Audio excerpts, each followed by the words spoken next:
Welcome to Deals and Reveals, the podcast episode where we talk to entrepreneurs and successful business owners about their journey through business and the challenges and everything that's made the business what it is today. Today, we're joined with Leigh Parsons from Adelaide Retaining Walls. Brendan, I'll let you introduce. Yeah, really special one for me today. I've been working with Leigh for well over 10 years now. He's been a great client of ours, and we feel really privileged that he's come in to speak to us today. There'll be a lot that we're looking to get from the discussion today, especially around the journey that he's been on from a good business 10 years ago to a pretty substantial business now that would hold a significant market share in South Australia. But no, thank you, Leigh. No worries, thanks for having me. I guess to start off with, would love to do a little bit of a discussion on how you got into the industry and where it all started. Did you buy a business or start from scratch? Sure. Well, look, to be honest, we started out as Hunts and Earthworks 21 years ago this year. I always knew that I wanted to run a business, and getting out of working in, sort of what was big business at the time, worked for hire companies for several years, worked in the mines. But the vision was always to have a business, and I knew it was going to be around earth moving and machinery, but I didn't know exactly what. So I spent a couple of years just trying to work out what I was going to do. My uncle at the time was doing boral footpaths, pulling up existing footpaths or digging out new footpaths and putting boral paving in. So he suggested that I buy a little tipper and an excavator so I could dig out the footpaths ahead of him, which I dutifully sort of went ahead and did. My uncle got us to do 2 jobs for him, and then he handed in the contract. So we sort of had a truck and a machine with no work to do. So we had to sort of pivot pretty quickly and work out where we were going to go from there. So what started out as an idea of doing that type of work evolved over 5 years into looking at retaining walls and building retaining walls for different companies. Until the opportunity to buy the name Adelaide Retaining Walls came up, and we jumped at it and took it. Do you remember how much that was back then? I do. I'm almost embarrassed to say. Look, we bought the name Adelaide Retaining Walls for $5,000 back then. Amazing. And back then, $5,000 was $5,000. We're talking over 15 years ago. That was a reasonable amount of money for a business that was probably turning over a couple of $1 million. Yeah. And it was probably the best $5,000 I've ever spent, I think, to get that name. Yeah, and that would have been the name, the domain, the logos. Yes. Yeah. First mistake, got the domain name and all that sort of stuff. Internet was still 15 years ago. It was moving along pretty well, but I had no idea. Didn't have social media or anything like that. The only thing I sort of knew about was emails, and so we got the domain name and didn't re-register it. So we lost the domain name pretty well straight away, which we had to buy back several years later, unfortunately. Really? Yeah. Did that cost you $5,000? Actually, I think it cost more. I think it actually cost more than the $5,000 to buy the domain. Yeah. So tough first lesson. Would have been pretty close to triple that. Yep, or maybe more. Leigh, I'm interested. You said there's a period of time before you bought the name. What kind of work were you doing those early days? You mentioned you kind of had to pivot and evolve to what the market kind of wanted you to do. Yeah. Tell us a little bit more about that process. Well, as I said, we started out doing earth moving, so we're doing a lot of digging out people's driveways, prepping for paving, just doing cartage of soil from builder sites and things like that. We did a lot of that sort of work in the early days. So we'd sort of take what we could get, and then obviously when things got quiet and when my uncle lost that or gave in that paving contract, we literally had nothing to do. I was pretty confident with my skill set on a machine and things like that. So basically it was a matter of going around to houses that were being built. My wife and I made up these pamphlets and printed them out, and we'd actually walk around putting them in the timber frames of houses, and that actually generated us a bit of income back in those days. It got us clients. So I spent a lot of time going out, meeting with people, talking with people, and trying to sell that services. So it was from going of what we thought we were going to be doing, just digging out footpaths, doing the same job all the time, to having to do lots of different things and learning new skills as well. Because a lot of those jobs are essentially machinery hire with an operator. Yep. But what you do now would be very different to that, I imagine. It was hourly rate, we were really stuck on what we were charging per hour. But we actually worked that out pretty quickly, that the hourly rate thing was what the industry standard was back at the time. So we started saying, well, instead of just being people were comparing with 2 promises, 75 an hour, 65, 85, and they would just go with the cheapest person, right? So we started looking at it. We're like, how about we just give the person a price to do what they've asked for, get very clear on what they want, and let's price the project rather than the hourly rate, because I felt that I was really efficient at what I did. I was just doing myself out of money all the time. They'd go with someone for $5 an hour cheaper, and they'd take twice as long. So it was a false economy for the clients. And that's industry standard now. Yeah. When you get a project, you get a price. Yep. How many years in did you flick that switch of pricing for project rather than hourly? Pretty quick. Yeah. Yeah, pretty quick. Like within the first 2 years, we were basically not doing any hourly rate stuff at all. Yeah. Now the only thing that's hourly rate is something that's unavoidable, like a rock drilling charge or something like that. Everything else in the business is quoted, so it's fair for both people. Mm-hmm. And you've always had machinery within the business. Mm-hmm. How have you managed maintaining machines, buying machines, turning them over? Yeah. Look, that's over the years, I mean, we started out with one truck and one machine. And then as we employed more people, it's buying new machines, trying new machines, different trucks. The maintenance when you've got staff is hard, making sure that people keep that standard up. I mean, the first few years or first 5 years when I was on the machines and working very closely with the site crews, it was something that we did really, really well. As the business grew, it's something that sort of dropped off over the years as far as keeping up the daily maintenance, keeping track of service records and things like that. But now we've got to a point where everything's managed on a daily basis. There's, numbers coming in on service hours. All the machines are checked every single day. They're all serviced by manufacturers. They're turned over every 3 to 5 years. So every 3 to 5 years, they're traded back in, using that machine as a trade-in for a new machine that's covered under service agreements and things like that. So, yeah. And do you find that works better economically rather than trying to get 10 years out of a machine? Definitely, yeah. Look, I think it's a bit of false economy sometimes. I mean, a truck and vehicles to a certain extent can go to that 10-year period. But when it comes to machines, after that, 3,000 to 5,000 hours, 7,000 hours, depending on the size of the machine, you're starting to talk big repair bills. I look at it like I'd rather have newer machines. I think that the guys should look after them a little bit better. They're nicer to use, which means it's a nicer environment for the staff that we're trying to employ, and less downtime too. Less accidents for our clients with machines breaking down on site and things like that, oil leaks. Yeah. And I imagine safety would play a big role in that. Huge, as well. And compliance too. It's so much easier to keep compliant with newer machinery and things as laws and governing things change. With the newer fleet you've got, the easier it is to sort of meet those requirements too. Yes, definitely. Yeah. And was there a moment in time where you felt like this could move from being like just another trade or a tradie business in inverted commas to something a bit bigger and a bit more corporate? It's a good question. I guess when we first started the business, and I'm talking business plan sort of stages, the first 6 months, we were sort of not really thinking too big, but pretty quickly for me, within 6 to 12 months, the vision was to be basically at the sort of the size we are now, which I think is why we sort of stayed at this size for the last 3, 4, 5 years. Because we sort of hit that vision and we're now like, where do we go next? So in answer to your question, no, not really. I think we've always had the vision of being where we are now. It wasn't like we started out and went, we're really lucky, we'll employ someone else. It was always that vision to be the size that we are now. Yeah. And was it tricky to kind of focus your lens on a certain product or a service when you know your machines can do multiple different things? How did you decide, we're going to focus on fencing, retaining walls, etc.? It was something that I actually got quite passionate about quite early. Like we said, we started out in earth moving, but I really liked the retaining walls. We were doing a lot of drilling for other people. We learned the retaining wall side of the business through the guy that owned Adelaide Retaining Walls and a couple of other guys that had been in the industry for a long time that are really, really good at what they did back then. And I guess it became passionate for me. So it was really easy to stay focused on what we were doing because I really enjoyed the challenge of retaining walls. It's not just jumping on a machine and digging out driveways and moving soil and things like that. There's a lot of engineering. There's a lot of design and technical sort of decisions to be made with the retaining walls. And I guess that's the challenge that I really enjoyed. Mm-hmm. Yeah. And when you talk about the business, you often say we.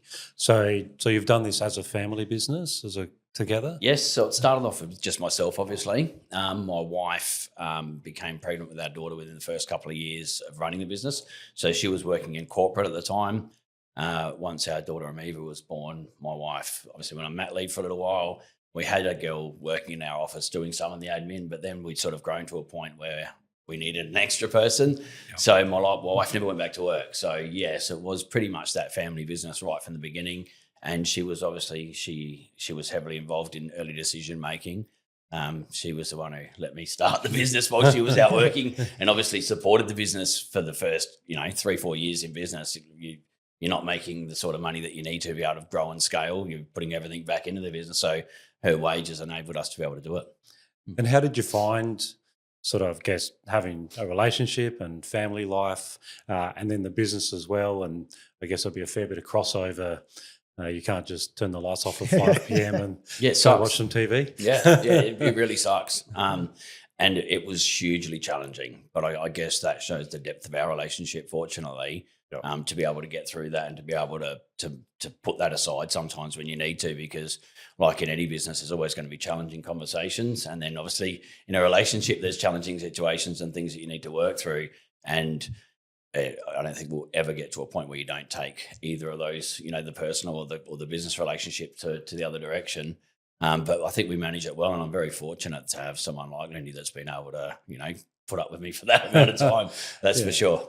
Do you have any little tips for other people that are in business with their partners that you've learned over the years? It comes down to the people, it really does. And everyone's different. I guess I know I've got friends that don't talk about work outside of work, and they can draw that line. I find that really hard, especially with technology now. You're looking at your phones, you see an email and you're sort of, oh, fuck, what's going on here? So look, it's respect. I think respect is the big thing, respect for the other person and what they're going through, and understanding why they react to things certain ways, especially with two very, I want to say headstrong, but two very opinionated people, myself and Lindy. So yes, look, at times things are really tough. And is there any tricks to it? I don't know. I think everyone's different and they have to find what works for them. But I think one of the great things about you guys is you're both so open. So you're willing to put it out there, for better or worse. You're going to discuss it. It's going to be maybe not the quietest conversation I imagine, but you'll get it out there and you'll get through it. But we've been like, what are we, 30-something years together now? Yeah. So I guess that's how a relationship lasts that long, is by being open and honest for us. It works for us. And brutally open and honest, and this is how I'm feeling. Yeah. Yeah. And the same thing applies in business. As soon as you try to hide it and brush it under the carpet and avoid it, it's just going to get worse. You're better off having the conversation up front. And the staff is the best example of that. If you don't have the conversation up front, if something's not working, you're going to be stuck with it for a long time. Let's talk about that now, not having the conversation straight away. Aren't you having that conversation in your own head 100 times a fucking day before you have it anyway? Yeah. So why not have the conversation? Yeah. You're fucking running it through your head for days, weeks, however long, and all you're doing is stressing yourself about it rather than just having the conversation straight up and then it's done. Yeah. And that's a big lesson. You can move on as well. Yeah. Right. Yeah. And there could be miscommunication. There might be a big difference, or the other person, you needed to have that conversation and now they know where they stand and what's expected. So having those conversations is the hardest thing to do, but one of the most important, and I'm still not great at it. Yeah. I'm working on it. No. Yeah. I think especially when it comes to staff, it's really challenging because you want to give people an opportunity. You've invested in this person, you've hired them. Yeah. It's a reflection on you if they don't work out, more than a reflection on them. It certainly says you got your process wrong, you've picked the wrong person or someone who's not a great fit for your business. But if you let that drag out, then you're going to have a lot of problems. You're going to have fair work problems. Yeah. They're going to be bringing other staff down. If they're not contributing at the same level that you expect of other people, then it's going to bring the whole team backwards. And, you need to have those levels. You'll have your sort of A grade, B grade, C grade players. And if you start moving into C, D and below, everything comes down. Yeah. I think you touched on something really important there too. And it's around that mindset thing. So you said that you don't want to hold someone accountable. You don't want to have the conversation because it reflects on us. We're the ones who hide them. And there is that component to it. And that's something I think is really important for us to understand, that we are going to make mistakes. If we don't employ people, we don't grow, we don't scale, we don't do anything. So we have to get past the fact that, yes, I need to have this conversation, and there's that guilt associated with we're the ones who hired them, so we feel like shit about it. But at the end of the day, what's best for them and best for the business and the rest of the team, like, because right, if we don't act on things and we've got a team player who's not performing or is going against our values, well, that's a cancer that'll spread through the business, and it's not fair on everyone else. So as a leader, that's our responsibility to take action with that. Yeah, I heard Joe Menzel from Team Massive Joe's. He runs the gym and protein business. He was on a podcast talking about the biggest challenges and worst decisions, and he was saying that not having the hard conversations, both in relationships and business, has been his biggest learning. And he said exactly what you said, like, you're having these conversations in your own mind, they're having the conversations, but you're not having the conversations. And, he's been through a couple of like breakups and divorces whilst running his business. And he said that's the biggest learning, is just have the conversation. Have it once instead of the 100 times in your head. Yeah. And like you say, the other person's doing it too. So imagine the loss of not just productivity, but the loss of life enjoyment and value in life because you're focusing on this bullshit running around in your head. Yeah. But I really like how you talked about the kind of come with solutions rather than just talk about challenges. Like in my previous role, managing a couple of guys, and so often they'd come to me with the problem. Yep. And I would know the most likely solution, let's say. But I would, as part of mentoring, go to them, what do you think? Yep. And I know they hadn't thought that far ahead, but even though we could solve the problem then and there, I would push back on them and say, well, what do you reckon is the solution here? And it might be just calling a supplier. It could be that simple. But yeah, I think that's a really important thing to instill on people within your business, or whether it's your family, whoever, is think about some of the challenge, the solutions to the challenge before just venting the challenge. And that's one of the things that I learned from Michael years ago is when you're the problem solver in the business, you'll always be the problem solver. So if people ring you and they get a solution, it's like chucking a stick for a dog and he brings it back. You're teaching Fido what to do. So you're doing the same with the staff. If you solve every problem when they bring it to you, their problem solving is go to the boss. Yeah. And that's just, but it's very hard to change once you've created that culture of being the problem solver. And again, it's a reflection on you. That's what you've said. Yeah. Yeah. And that's what you do. And it's so hard when you're trying to move quickly because problems slow things down. So if you're great at solving problems, it's so easy just to go, we'll do this, this, and this. And I still do it today, You talk about what you should be doing, but sometimes you just do it out of habit. But it's so important to have other people in the business pull you up on it too. Yeah. Do you feel like you're getting better at not giving them the solution straight away and trying to get them to become I think that's more about it depends who the people are and where they are in the business, because some people I'm sort of coaching and guiding and things. So those people, there are certain things, but it's how you respond to it.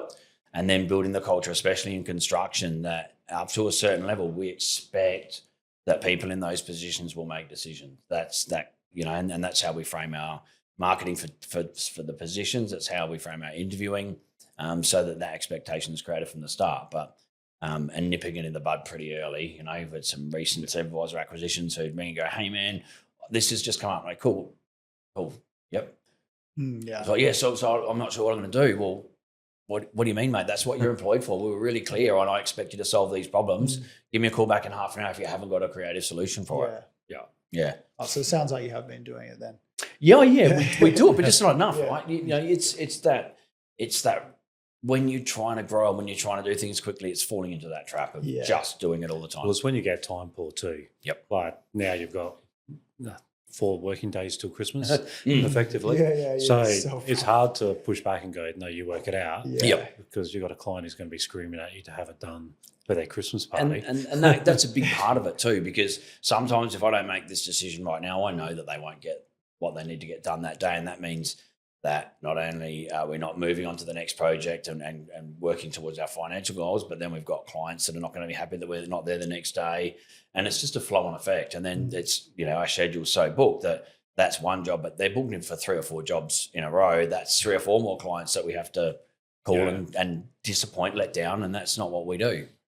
I know you mentioned you don't like managing people, and we talked about on another podcast, the hard conversations when letting someone go. Do you have those conversations? Do you have any tips for people having those conversations? Yeah. They're definitely the hardest conversation. But I think if you're having genuine conversations along the way and you're speaking to people about what they're doing and how it's affecting the business along the way, I would say 8 times out of 10, you don't get to the point where you need to fire them.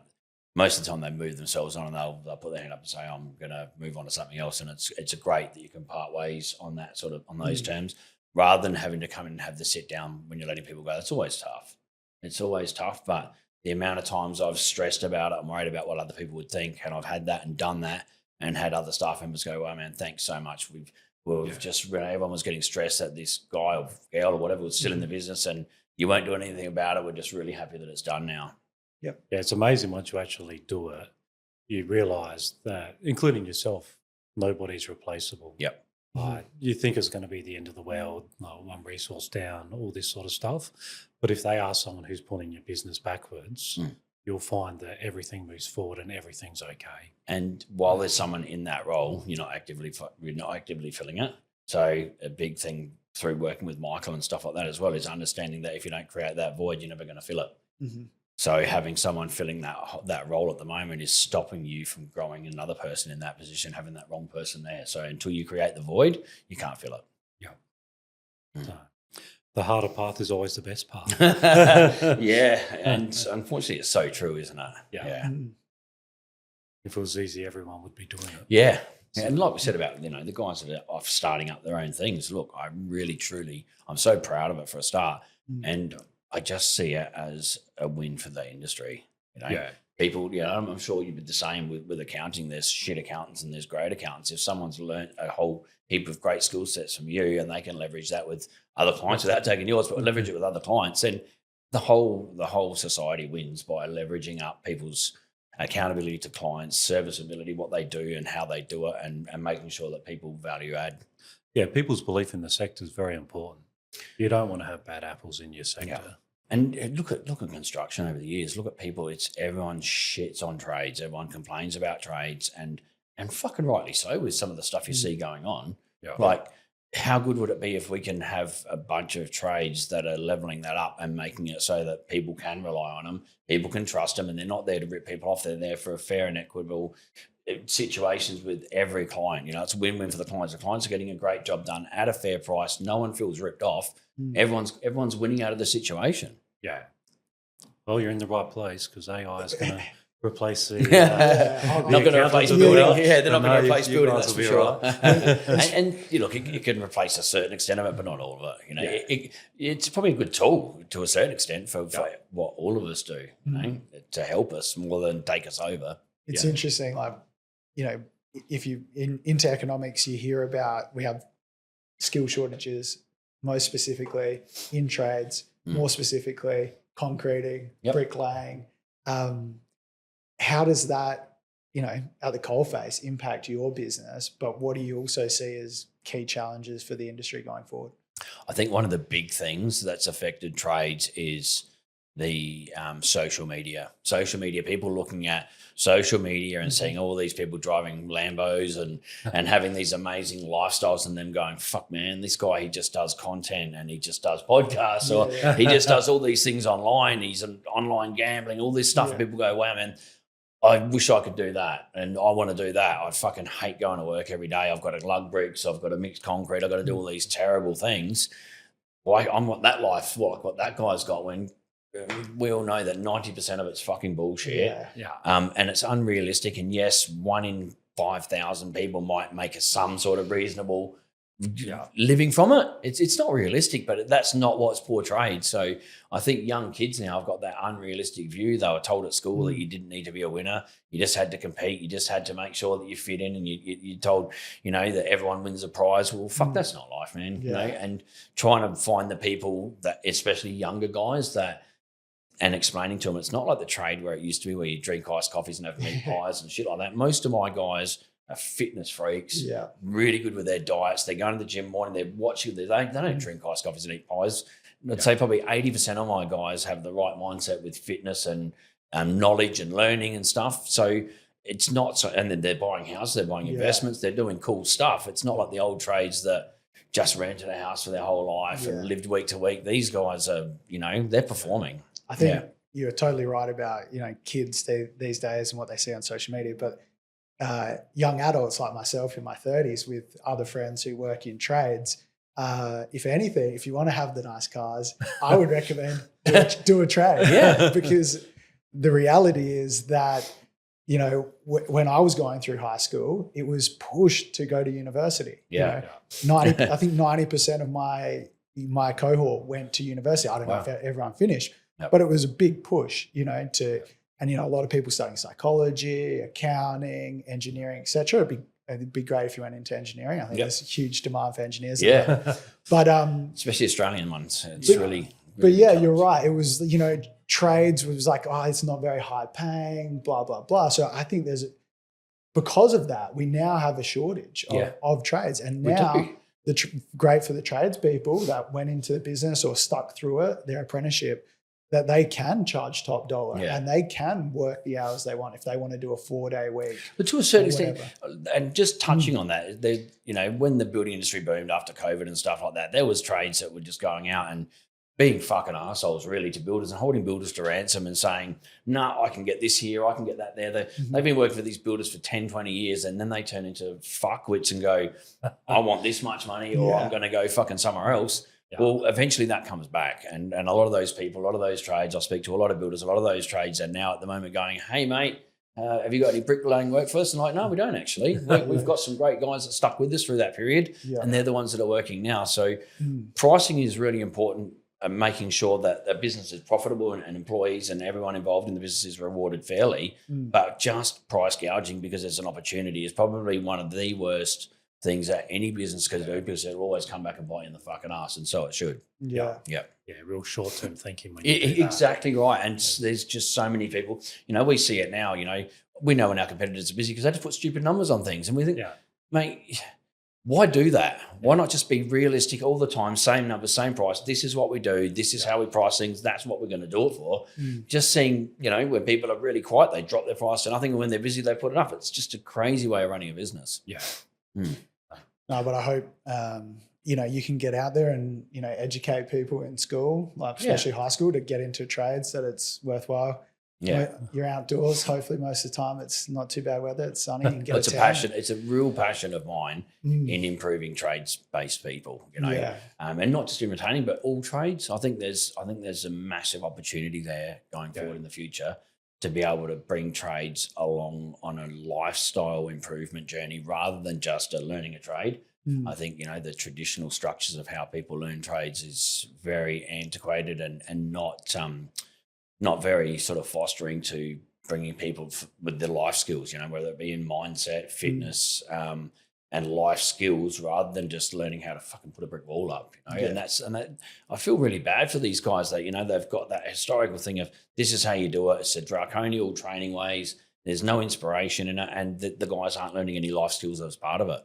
Yeah. Well, I think it's probably testament to you that some of your trades or workers have gone out to start their own businesses. So clearly you've mentored them and there's been some sort of relationship outside of a trade for them to be confident enough to go out and do that. Yeah, I hope so. Yeah, I really hope so. But I think we're only just getting started with that. I think it's being exposed more and more now in every trade that it's not just about the job. There's got to be more, and people are looking for more when they're looking for jobs and applying for jobs. It's not just about what you're doing, but what's the values of a business. And I mean, real values, not what's written on a fucking wall that no one can even understand. And we've been through those stages where we've got really excited about it and it drops off because you're so busy.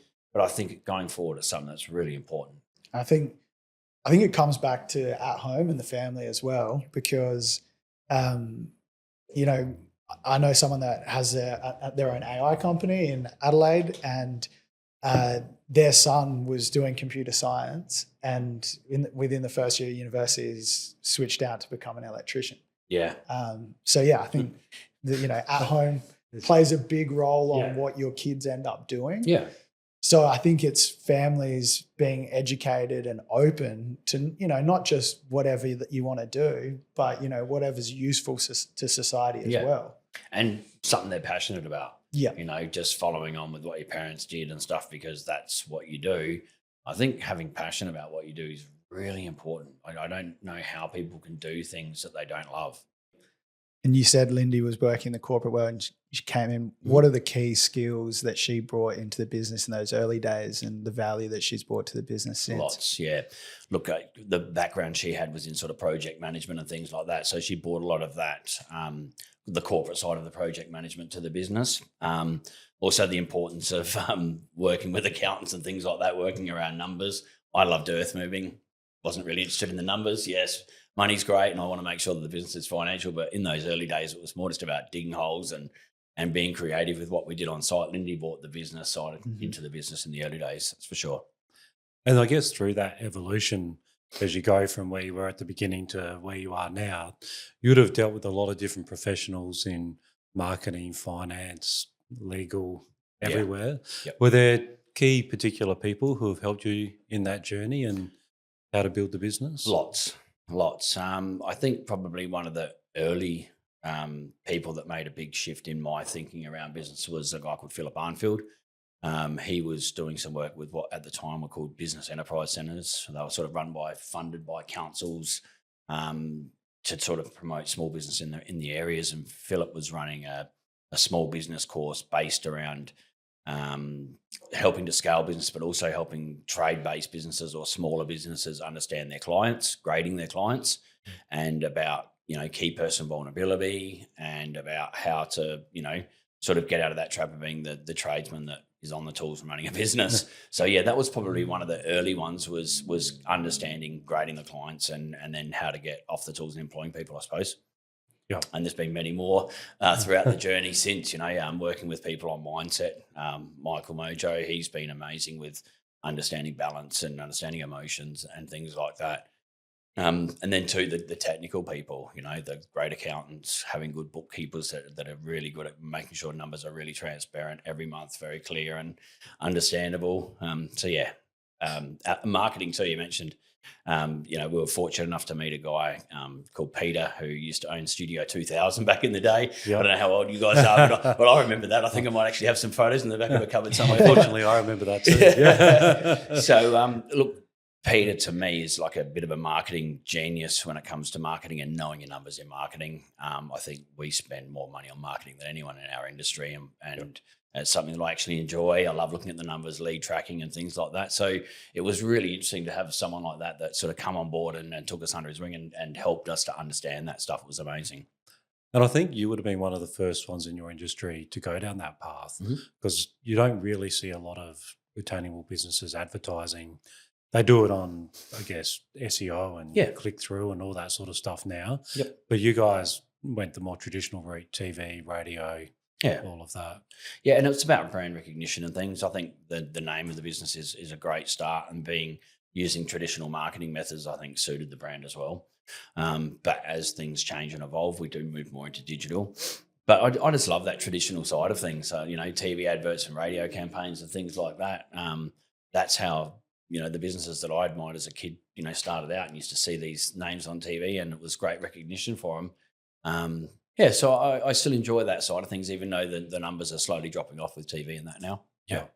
And can you talk to us a little bit about how you guys ran those reports? So how did you look at return on investment or the value? Yeah, for sure. Peter was really good at understanding. He'd done it for so long in his business and other business. He had an advertising company for a while, and he had his own reports separate to what the business was actually doing. Actually, these were his own reports on basically what we were spending on marketing each month, how much, when we were spending it, what we were spending it on, how many leads we were getting from that, how many conversions we were getting from the leads, how much it was costing us. And so we can look at our cost per lead, cost per acquisition, and basically our spends very, very clearly to the dollar. So he must have been somewhat in the business then if he was able to see that progression of a lead to a client. Was, you know, how involved? Yes and no. He's sort of not involved in day-to-day operations or anything like that, but we would spend a lot of time on the phone, and he wasn't just there for marketing. He actually sort of mentored me a lot too. Even to this day, he's the sort of guy I can call and have a chat with about something, and he loves to chat about business, which is amazing. But yes, I would be filling in reports daily, weekly on where our leads were at, what we've done, what our acquisitions were at, what the cost of the projects were, because it's quite important to see whether your marketing's working too, right? You're spending what we were and do a hell of a lot of money on marketing, so you want to make sure it's getting the right results. And do you turn that up and down on a month-by-month basis? Yep. Yeah, very much so. Yeah, it's something that we monitor really closely. With TV and radio, it's not quite as easy to switch on and off. You've got a bit of a lag time. We can get short-term availabilities and get stuff on the air really quickly, but if we're really flat out and we can't keep up, it is hard to slow that beast down because of what's already booked. Yeah. And do you have a baseline that you'll always spend to keep the name out there? Yes. Yeah, pretty much. We've done it a couple of times where we've pulled off and stopped our marketing because we're just so busy. And when we first did that, let's say 10 years ago, we was just so busy, so we'd stopped our marketing, and it was, within a month or two, we're like, shit, turn it back on. I need some more leads. And that's the difference between where we were back then and now with the name recognition and, sort of the market recognition. We turned it off last year at some point. We turned it right back down because, again, we just could not keep up and we were letting clients down. And it didn't affect us for nearly 3 or 4 months, because of that residual. People just keep, sort of had that name in their head. So we had that residual effect, and it didn't make such a big difference so quickly. Yeah, amazing. So you talk there about, kind of managing demand. So how do you do that? Do you try hire and keep up with the growing demand? Like, how do you manage that? That's a really good question. It depends on the clients that we're getting the demand from. Sometimes it's a lot of mum and dad demand, and it might be because, there's a bit of a boom in the building industry. People might be just looking at things. I mean, during COVID, it's probably a good example of that, right? So during COVID, when all the lockdowns started, we hit the marketing really big straight away. We spent a lot of money, and I mean a lot of money on machinery. Basically, when everything was shut down, we bought a lot of machinery, and it was taking a really big punt. And we had all this machinery, and then all of a sudden, all this work was coming through, right? Because people were sitting at home going, shit, I'm not at work. The backyard looks like shit. Wouldn't it be good to be able to do this? So we were doing all of those jobs, which was really good. But trying to get the people to fill those voids and get the right people is always a challenge. So I wouldn't say that when the demand's there, we ramp up really quickly. I think it's more of a slower, more methodical process, and tying in with part of where the back end can handle it too, which has been a big learning curve over 20 odd years. That COVID period's really interesting. How did you manage staff and trying to get them to keep working when demand was high? That was a challenge. I guess we were fortunate. We already had some great staff on board. Yep. And yes, it was hard to get new staff in. We would advertise and it was hard to interview and those sorts of things too. But trying to get people that were at home with COVID relief to come and work for, back in those days, what was probably not much more than what they were getting with their COVID relief at home, that was definitely challenging. What solutions do we have? I don't know if it was actually solutions. It was just continually trying different things, trying what can we give people and how can we word things so that people would rather come and do this each day than stay at home and get paid for it. I think the first probably 6 to 12 months were the hardest because people were happy to do that and it was something different and everyone got used to it. But after that, I think people were actually sick of being at home. They really were. And I think they were actually looking forward to doing something. So, yeah. Do you find it easier to find good quality staff or good quality clients? It's harder to get work or to get workers? It's probably harder to get workers, I think. But it's a good distinction between good clients and things like that too, because that's really important. It's definitely harder to get the right staff, I think. Clients, you can tell pretty quickly whether they're a right fit for the business or not. But staff sometimes are pretty good at hiding things, and and us too as business owners recognizing not so much red flags, but traits that might not align with our values that take a little while for people to show, and then you've got to try and manage that. And have you thought much about contractors versus employees and tried both models? Yes, definitely. In the early days, as we scaled, we went down the contractor route, and that was back when it was a little bit easier. Good governments back in those days, where it was, and I don't look at it just being just for the employer. It was good for the what we call contractors as well. They had a lot of flexibility around their taxation and the way they could do things. So it worked well for both parties, I guess, back in those days. But pretty quickly, new changes in government, change in regulations, we had to make changes pretty quickly. And then those people we put on full time, and then managing all of the, I guess, government regulations and awards and stuff around construction's certainly not easy, but it's necessary, and it's great for our staff to make sure that we are paying, industry leading remuneration and packages for people that, especially with this for quite a while. We want to make sure these people are really well rewarded. Yeah. And I guess through all those evolutions, you would have seen a lot of changes in software and new systems, processes, superannuation. We're about to have payday super come in. How have you managed all of those sorts of things? Having a good accountant. And that's not bullshit. That honestly does make a huge difference. Having people, a business owner is never going to understand it all. We don't have enough time to do what we need to do in our businesses each day, let alone trying to understand and get your head around awards and taxation and superannuation and things like that. You're never going to be an expert in it. Why try? Why not pay someone who does it for a living and does it really, really well?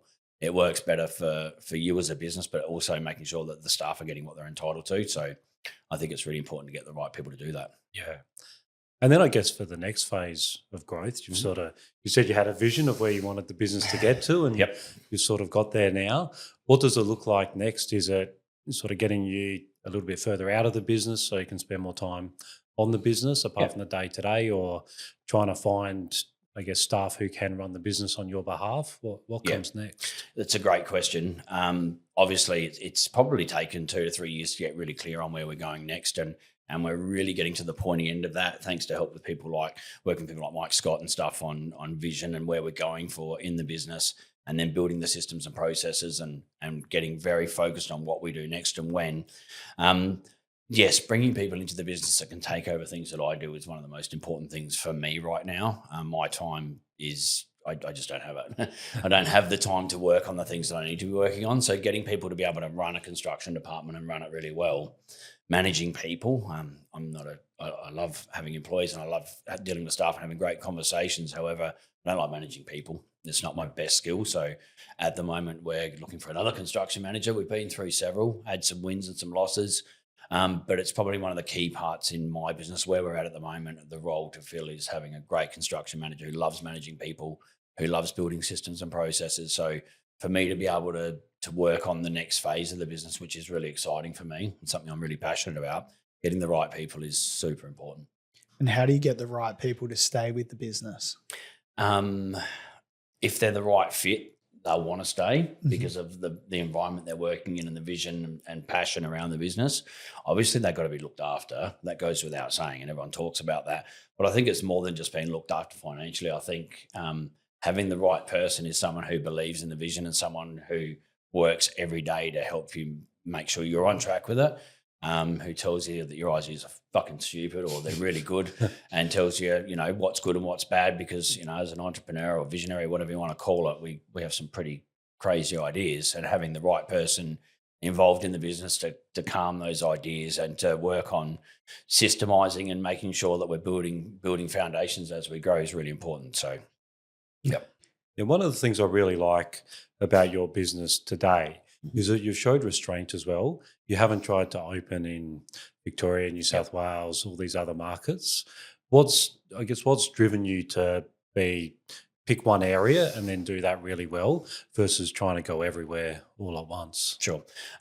That's a really good point. It's something that's come up and it's something that suppliers have been asking us for years, is to look at other markets. And there is certainly opportunity there, but I don't feel that our business is at a level. I mean, yes, we are a leader in what we do, but it's still not at a level where I'm happy to say, okay, we've got a great format and a great building foundation here. We've got perfect systems, perfect processes, which we'll never have, but they're not at a level where I feel we can duplicate that easily without me being super heavily involved in it. So I don't think it's fair on anyone for me to try and start up another branch or another business interstate without having that support and those foundations in place first. Yeah. And do you understand the market in South Australia? Do you know what percentage you do of retaining walls or how much more room for growth there is here? Not really. The only sort of feedback we get is through some of our suppliers they know how much of a percentage of the market they have, and they know where we sit in their line from a client base. So I think we're probably around less than 5% Adelaide Retaining Walls. Yeah, right. Knowing how much we build and how much we do, that says how many retaining walls are in the state. So to only own 5% of the market, there is so much opportunity. But we got so many competitors, right? There's, people, there's from landscapers, fencers, everyone's having a crack at building retaining walls. Well, they're calling them retaining walls, but it's certainly not what we specialise in, Yeah. And then getting through council and all those sorts of issues as well. And doing it properly, yeah. Yeah. Yeah, doing it properly, getting the right engineering, going through the process and doing it properly. I mean, that's something we pride ourselves on. It's something that costs a lot of money to do. Having the right people in the business to be able to manage council requests and negotiate with council and get big projects over the line that, it happens so often. Council just come back, no, we're not going to do that. And I think there might be maybe 1 or 2 projects in 21 years that we just couldn't get through council. Every other project we found a way, negotiating and working with council to get them through, and it's building those relationships. Yeah. And can you talk about residential versus commercial clients? And a lot of my friends who are in trades talk about, moving from residential into commercial, and that's helping them scale their businesses. How has that evolved for you? It always evolves. It changes, and it changes monthly. It depends on where the market sits. And we're very fortunate to be in a position where we do so much domestic work, and we can, with our marketing, and we know what we need to do there, we can turn that up when we need to and turn it down when we don't. So we use our domestic market to be able to support the business. If commercial is at our price point at the time, and the people that we want to work with in that commercial space are open to possibly paying a little bit more to have us do their projects rather than being so price orientated, well, then we've got that ability to be able to meet their demands and slow down on the domestic. So we change that proportion of what we do basically monthly. That's interesting. And what about kind of the macroeconomics? Do you focus much on what's happening with inflation and interest rates? And do you see a direct impact to your business regarding that? To be honest, I mean, 21 years in business, and we've had GFCs and we've had all these types of things over the years. We've had COVID. To be truly honest, it's not something that I really worry about or think about. I worry about every month what we're doing in our sales, what we're doing in construction. I focus on our numbers. I don't think, a business of our size is there any benefit to focusing on what's in the media and what people are talking about. It's what's actually happening to me. So I look at where our numbers are and what we expect them to be. Let's work on those things rather than worrying about what's happening in the industry or what might be happening. COVID was probably the only time when we went, right, we need to, but was buying the machinery first up. And that was before anyone was talking about shortages in anything. We just saw it as an opportunity to be able to do that. And then bring in systems from people working from home and doing quotes without face-to-face things and stuff. So do you think those macro issues have an impact on the business though? Do they? Look, to be totally honest, I don't really think they do. For us, I think because of not just because of our name, but because of what we've been doing in the industry for so long, I don't think it has a huge impact to us. We sort of, our client base aren't the first home buyers or aren't the fast-paced developers who are flipping properties. Our clients are the people around our age group who are sort of building their forever homes or good commercial clients who are working for good clients themselves, who are happy to pay for the quality and the service and reliability of what we do. So I honestly don't feel that that's impacted too much on our base customer base, but it might have a little bit of impact on the extra work that would come in from when there is a building boom and things like that. And when you talk about clients, commercial versus domestic, does one sector carry more risk for you, or do you do an assessment before you start a job? How does that work? That's a really good question. There's a lot more risk in commercial, without a doubt. And when I say commercial, I'm talking about commercial property builds, not so much subdivision. That's another thing altogether. So with commercial, yes, commercial builders, and that's something that we look at a lot, is where they sit. We use special software and things to monitor those clients and see how they're tracking financially. There's ways of looking into that sort of stuff, and it's pretty important to understand. But again, 21 years, you start to notice people's tones and a client you haven't worked for a long time and they haven't called you for a long time. Then all of a sudden they're calling you up, wanting you to quote work. And it's like, well, hang on, I know you've got a relationship with this person. Why aren't you calling them? So there's red flags and there's things that over the time we've learned to look out for. Have you had any challenges in terms of getting money back from jobs that you've done or anything like that? Of course, yeah. Yeah, most definitely. And I think every business will have that at some stage. Yeah, there's been some big challenges getting money from residential people and from commercial clients. We've had people tip over and go bankrupt on us and things like that over the years. And it's just a part of doing business. Limiting the risk as much as you can is something that we're very serious about. But you can't grow without risk too, right? So there's always some element of risk, and it's up to the individual what you're comfortable with doing, I suppose. And then family business wise, I guess in very exciting news for you. You've got one of your children starting to move into the business. What's that experience been like for you? Again, good and bad. Yes, our daughter Amiva has, she's at university, studying business, of course, at university, growing up in a house her whole life with two people running a business and talking about business, from dawn till dusk and some. I guess she's grown up with that mentality and hearing about the trials and tribulations and stuff. So she's sort of developed a passion, if you can say that, which I'm sort of proud of, but scared of at the same time. So the transition into the business, a lot of people talk about making your kids go and work somewhere else first and things like that. And I've got a lot of friends in business who've done that. I didn't want anyone else to have her. She's been great. I think she's come in knowing the expectation. She brings a really good energy, but knowing what is expected. And we've talked for years about what we expect from our staff, and now she's one of them. And if anything, I think she's probably a very high performing in what we're getting her to do, and helps to hold me accountable too, which is great. So from what age would have she started to be exposed to the business and the operations? Her whole life. Yeah, her whole life. We're a very open family. We talk about stuff all the time. They've seen the highs and the lows, and like really big lows with dealing with. We just talked about people going bankrupt and the stress involved in it. There was times where she was quite opinionated on some of that stuff, and now she's learning to hold back and to have a bit more of a balanced opinion on things when we talk about business. But because she was exposed from the time she could understand her, and I'm talking early teens, like really early teens. She's 18 now, but she's very mature, especially around business for her age, which makes a big difference. So my son, probably not so much. He's off in his own little thing a little bit, but my daughter just definitely loves that challenge of business. Yeah. Yeah, great. And was that a deliberate thing you did to expose them? Or no, I don't think they had a choice, right? We're sitting around the dining table and we're talking about, someone that's pissed us off, or a staff member, or someone that we want to bring into the business and challenges. So I guess it wasn't a conscious decision. It was just a natural thing. Yeah. They didn't have a choice. And I think one of the big things about being in business and having your own business is also trying to make sure you've got some wealth outside of the business. Can you talk to us a little bit about, I guess, being all in on the business versus trying to have some interests outside the business and investments outside the business to build family wealth? Yeah, look, I guess in the early days, it was all about putting money back into the business. Like we mentioned before, I was lucky enough that Lindy had a job, and she was bringing in a steady income that we could, at least feed ourselves and our kids. So in the early days, it was putting so much money back into the business. And then each time we've grown, putting money back into the business.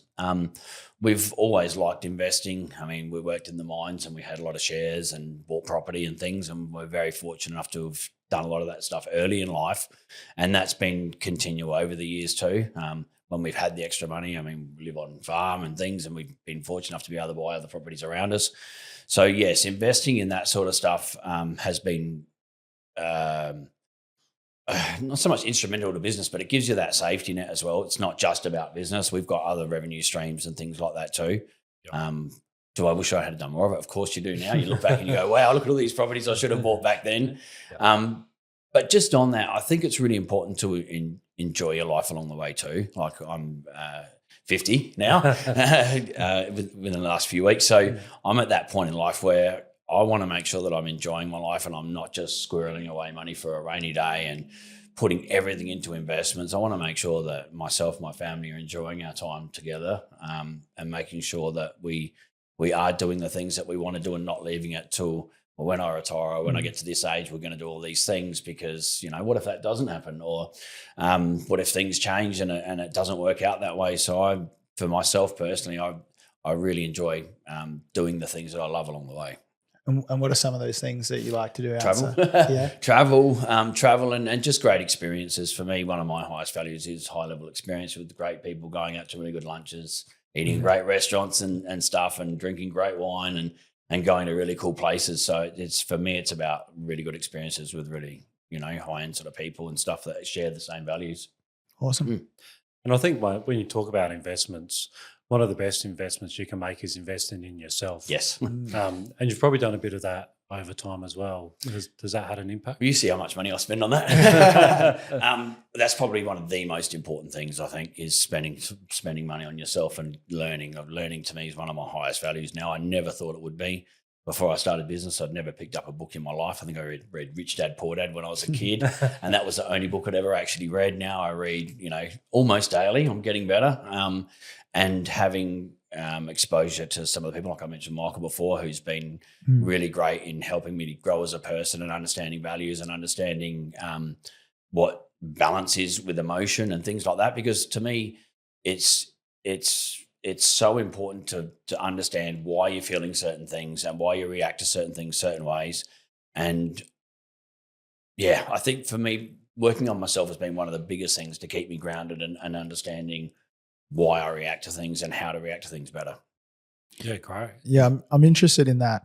You seem a pretty high energy person. Is it hard to switch off at times? Yes, yeah, I am. I'm assuming if I was a kid nowadays, they'd say I've got some crazy ADHD thing or something like that. Yes, but it's managing that energy too, right? I have this amazing energy and I can be so excited like a little puppy dog. Lindy calls me a Labrador because, I have that energy and clients are like, wow, geez, is that guy on drugs or something? He talks so fast and he bounces around, and it's like, no, I'm just really passionate about what I do and I love it. So managing that energy is really hard.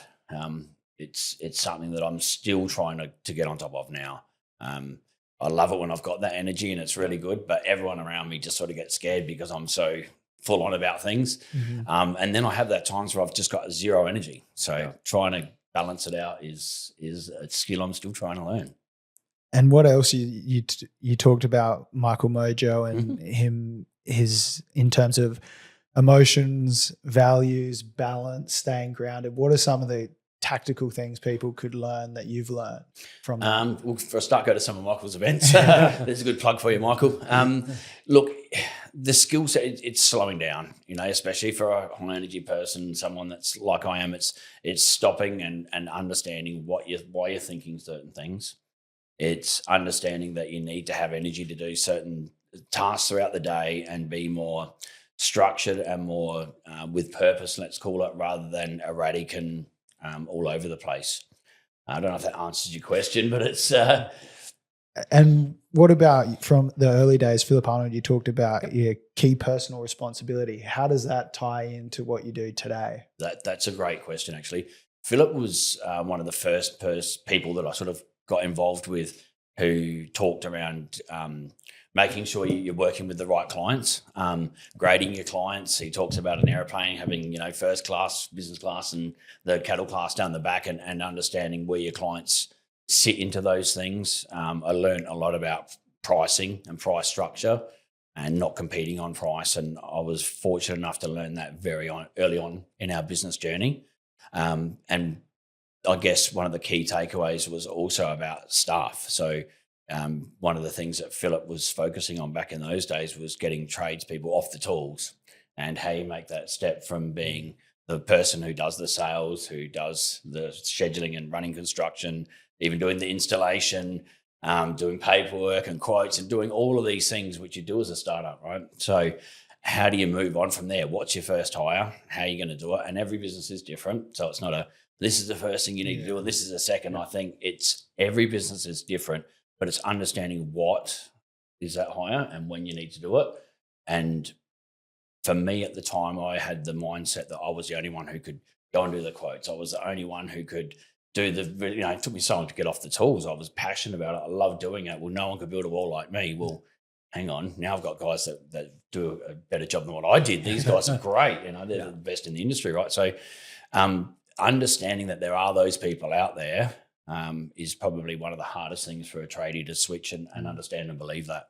So it was kind of a mindset. Yep. You had to trust that someone else could do this part of the business that I'm doing For sure. equally or better than what I'm doing. Hopefully better. And that's the thing, I think, is understanding and trusting that you're going to be able to do that. Even when you've got that knowledge, it's still so hard to make that choice, and guaranteed you won't make the right choice first. You'll go through several choices to make sure you're getting those right people in those roles. Yeah, it's really difficult to get out of your own way because I guess when you've gotten a skill set and an ability that can get you to a certain level, you do naturally start to think that you're the only one who can do it and you're going to fix every problem. Getting out of your own way is a real challenge and something you have to deliberately decide to do. I think it's a conscious decision, and then accept that other people are going to make mistakes, and that's okay. And it's the story you keep telling yourself, isn't it? You know, that's the narrative, and we're talking about balance and understanding mindset. Well, that's the narrative you tell yourself is, I'm the only one who can do this, and you keep reinforcing that because you're doing it every day. So all you're doing is reinforcing that thought that I'm the only one who can do this. So when someone tells you, no, you need to do this, you're like, no, I can't. And you're not open to thinking about it. That's really interesting. And what about then apprentices versus tradespeople? How do you balance how many apprentices you have versus tradespeople? Well, in the retaining walls, unfortunately, there is no trade, which is a really shitty thing, I think, to be honest.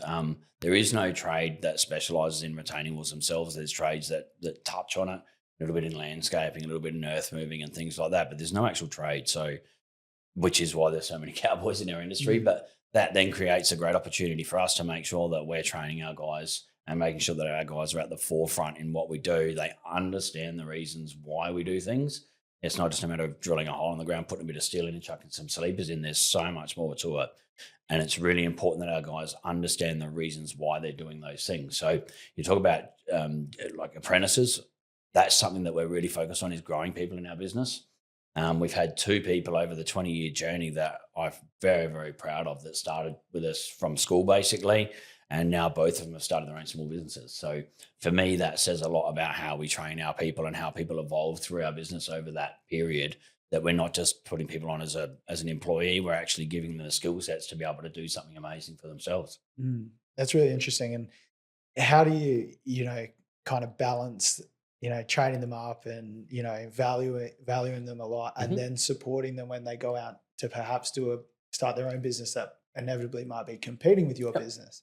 Look, that's a great question. I'm confident enough in what we do and why we do it and how we do it that they're never going to be a competitor to us. And I don't mean that disrespectfully. I just know what my drive is like and what my ambitions are, my visions. There's more than enough room. And if my guys go and start a business and they get rid of one of the really shit tradies out there that's trying to do what we do, I think that's great for the industry. It's really good for our clients and it's good for the whole building industry as a whole. So to think that's almost, for me, I look at it like we're leveraging my skill set and my standards that I've brought into the business. We're leveraging that by 2 other businesses now. So hopefully those guys succeed and some shit ones fall off. Yeah. And I guess your business as a whole is fairly capital intensive. You need to buy a lot of machinery. You're paying for things up front and then hopefully you get paid in the future. Yeah. How have you managed that? Have you taken on investors' money or all debt or out of cash flow? No investors, apart from Lindy and myself. No, this is our baby and it'll always be our baby, Adelaide Retaining Walls. But yes, look, leveraging relationships with banks and things like that for equipment. But we're at that point now where we're trading those machines after 5 years. So we've got great deposits and the relationships with the lenders that we've got now where, I can ring my lender and say, hey, mate, I need this. And I've already put the order in and they're delivering it in 2 weeks' time. And he's like, mate, don't stress. I'll get it sorted. And they do everything in the background. So my lender's dealing with our insurance company, dealing with the supplier. And I just get texts or phone calls, hey, mate, your machine's being dropped off tomorrow or you can pick this up or whatever it is. But that's 21 years of dealing with those people. There's a lot of trust with me to them and them to them on our business. And, we're at a point now where I can't even remember the last time our finance people asked for our financials. I don't even think they do it every 12 months now. So, it's just trust and understanding. And, if things are tight with us, we'll be open and honest and we'll talk about those things. So, how's that changed from early on financing to where you're at now? Startups terrible. It's really hard to get finance because people are trusting the person, not the business, because the financials aren't there for people to understand and have a clear, almost guarantee of, well, these guys know what they're doing. They've got the numbers to prove it. And it took us a long time in the early days, before we met Brendan, of course, of understanding our numbers too. So being able to go to a lender and they say, okay, we need your financials. We're like, yeah, what does that mean? You know, like, yeah, okay, so you want our last year's, tax statement? What do you want? And they're like, no, we want P&Ls and cash flows and balance sheets. I'm like, okay, I'm going to have to come back to you on that. So when it's in those early days, it's really hard because you don't have that stuff. So you're basically doing personal lending against assets. Hopefully you've got a house or investments that you can borrow against. Yeah, and it's really important when you're having those conversations to present the financials in the right way. If you send them to a lender, they've then got them forever. And if you haven't checked them properly, or you've got loan accounts that shouldn't be there, or whatever has been going on, you really want to make sure you're being really detailed in what you show them, especially in these industries where you've got insurance companies who are also going to look at your figures and risk weight you and make sure that there are enough assets there to cover what they're insuring you. Of course, yeah. And that's what they're sort of looking at, right? And then I think over a period though, I mean, we use a broker and I'm really, really happy with that because it's about relationships. I've dealt with the same people in the brokerage company since we started in business, and these people are amazing at the way they do business, and it's about the relationship. That's probably one of the things I'm most proud of in our business is the relationships we have with our suppliers and lenders and things like that, because we are so loyal with that type of thing. So it creates the trust.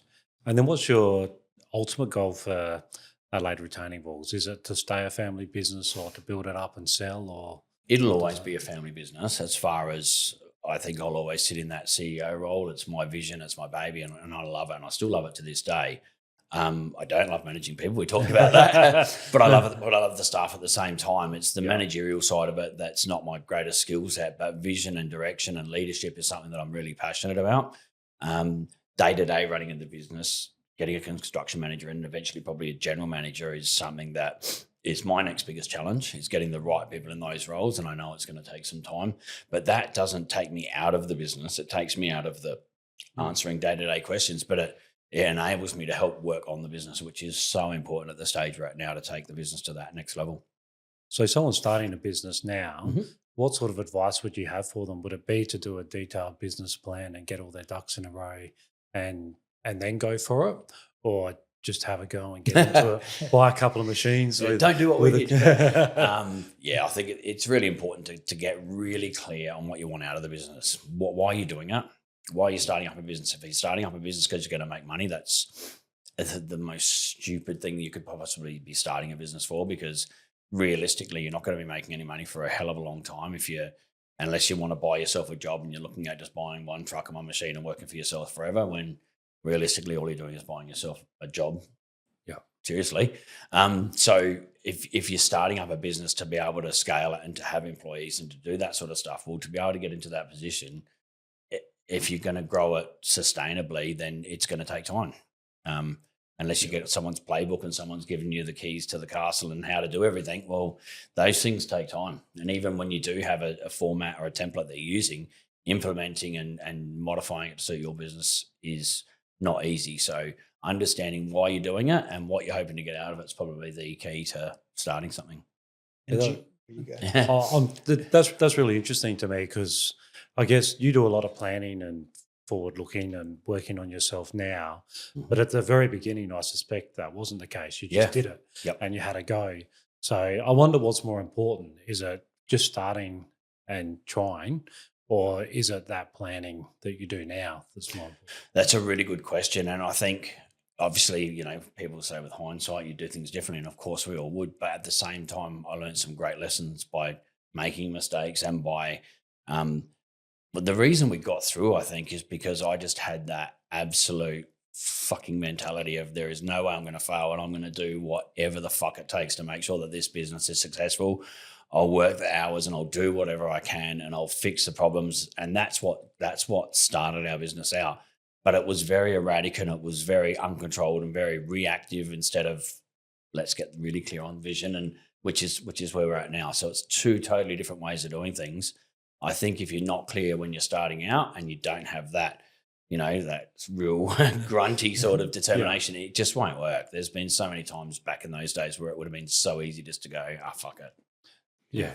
I couldn't agree more. You need a level of arrogance that says, I'm going to do this no matter what. Yep. And the more people who tell me I can't, I'm just going to be more driven. And that's right, isn't it? I mean, I don't know about you guys, but my whole family said, what the fuck are you doing starting a business? Because I'm not from a background of family and business to a certain extent, but that's what everyone said, don't do it. And none of my friends had businesses. No one that I knew had their own business.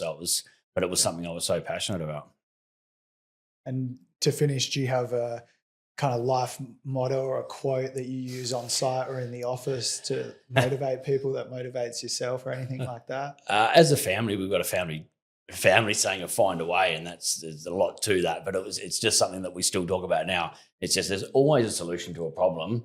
Don't fucking, you go through stages in life where you talk about problems. We have a rule now where we don't talk about the problem unless we've got fucking solutions. Mm-hmm. So I think one key thing is, making sure that you've always got solutions and finding a way, because there's always a solution to a problem. Yeah. Oh, brilliant. Thank you so much. No problem. Really appreciate it. It's good fun as usual. Yeah, it's always good to catch up, guys. So thanks for having me. Yeah. And all the best for the next 10 years. No problems. You'll be there to help us keep it on track. So don't worry, that's cool. Certainly hope so. Yeah. No, thanks, guys. Cheers. Thanks.